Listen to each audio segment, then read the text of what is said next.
In this simple video tutorial, I'm going to share with you how you can permanently deactivate your PayPal account. You might wish to close your PayPal account due to personal reasons and other factors such as dissatisfaction, security concerns, preference for alternative platforms, or to simplify online accounts and data. To go ahead and delete your account, simply open up your PayPal.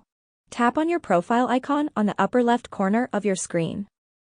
On the profile page, you will have to scroll down to the very end and select on this option of Close Your Account. You will then be required to verify by entering in your account password. Then proceed with some other few steps. Your PayPal account will get deleted permanently. The email you used while creating that account can now be used to create another PayPal. That's how easy it is to permanently delete your PayPal account.